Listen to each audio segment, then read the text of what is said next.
আসসালামু আলাইকুম everyone, welcome to my সস্তা ব্লগ। গতকালকে ছিল হাজীগঞ্জ ঢেররা মাহফিল, তাই আমি মাহফিলের দোকানদারি করবো। এই জন্য সকাল সকাল ঘুম থেকে উঠে আমার দোকানদারের প্রোডাক্ট গুলো আনার জন্য রওনা দেই ফেনীর উদ্দেশ্যে। ভাই সকালবেলা কি বলবো, এত বেশি কুয়াশা পড়তেছিল আর অনেক বেশি শীতও পড়তেছিল। তারপর কালিয়া বাজার এসে দেখি এখনো বাস আসে নাই, বাট দুঃখের বিষয় হলো আমার এমনিতেই লেট হয়ে গেছে। তারপর আবার বাসের অপেক্ষা, কিছুক্ষণ অপেক্ষার পর বাস আসে, আমরা উঠে বসে পড়ি বাসের মধ্যে। বাসে করে কুমিল্লা এসে ব্রিজ দিয়ে বিশ্ব রোডের অপোজিট পাশে চলে যাই। বিশ্ব রোডের অপোজিট পাশ থেকে মূলত ফেনীর বাস পাওয়া যায়, তাই আমি গ্রাম বাংলা বাসে উঠে পড়ি ফেনী যাওয়ার উদ্দেশ্যে। বাসে উঠার একটু পরে বাস ছেড়ে দেয়, তারপর শীতের সকাল জানালা দিয়ে দেখতে দেখতে সৌন্দর্য উপভোগ করতে করতে রওনা দেয় ফেনীর উদ্দেশ্যে। আমি যেহেতু খুব সকাল সকালে ঘুম থেকে উঠেছি আর গতকাল সারা রাত জেগে থাকতে হয়েছিল, তাই বাসের মধ্যে একটু ঘুমিয়ে নেই। ঘুম থেকে উঠে দেখি চলে এসেছি ফেনী শহরে। বাস থেকে নেমে আমি রওনা দেই ফ্যাক্টরির দিকে। যেহেতু সকালবেলা উঠে কোনো নাস্তা করে নেই, তাই প্রথমে একটা দোকানে ঢুকে নাস্তা করে নেই। নাস্তা করার শেষে সোজাসুজি চলে যায় ফ্যাক্টরির দিকে। সেখানে গিয়ে আমার প্রয়োজনীয় প্রোডাক্ট গুলো প্যাক করে আবার বাহির হয়ে পড়ি। গতকালকে ঢেররা মাহফিলটা যেহেতু বড় ছিল, তাই আমার প্ল্যান ছিল যে সেখানে একটু বেশি দোকানদারি করা প্রয়োজন, তাই আমি অন্যান্য দিনের তুলনায় একটু বেশি প্রোডাক্ট নেই। আর বলে রাখা ভালো যে আমার প্ল্যান ছিল যাব বাসে করে, আসবো ট্রেনে করে, ফলে আমার কিছুটা খরচ বেঁচে যাবে। কিন্তু দুঃখের বিষয় হলো আমি গতকালকে ট্রেনটা মিস করে ফেলি। ফেনী থেকে বাসে করে কুমিল্লা এসে বগদাদ বাসে উঠে পড়ি হাজীগঞ্জ যাওয়ার উদ্দেশ্যে।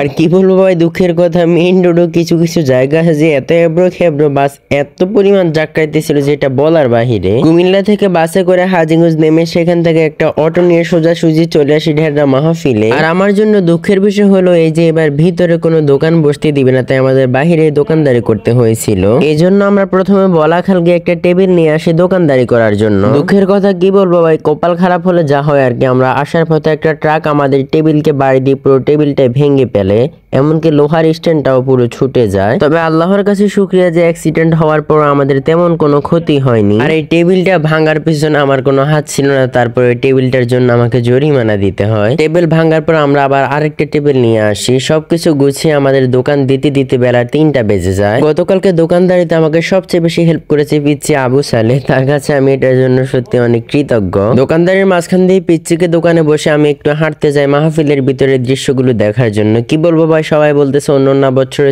এই বছর একটু বেশি মানুষ হয়েছিল, এই জন্য একটু বেশি ভিড় হয়েছিল। আর সবকিছু মিলিয়ে মসজিদ, গম্বুজ, মাজার, প্যান্ডেল এগুলো সাজানো সত্যি অনেক সুন্দর হয়েছিল। গতকালকে মাহফিল আমরা প্রথমে রাত 2টা পর্যন্ত দোকানদারি করে তারপর দোকানের ভিতরে ঘুমিয়ে পড়ি। আর হ্যাঁ, এটাও ছিল আমার জন্য অন্যরকম একটা এক্সপেরিয়েন্স। সবকিছু মিলিয়ে ভাই যারা আমাকে দেখলে আমার সাথে কথাবার্তা বলেন, আমাকে উৎসাহিত করেন, তাদের কাছে আমি সত্যি অনেক কৃতজ্ঞ। ধন্যবাদ এভরিওয়ান এতক্ষণ পর্যন্ত আমার আজাইরা বকবক শোনার জন্য। আজকের জন্য আল্লাহ হাফেজ।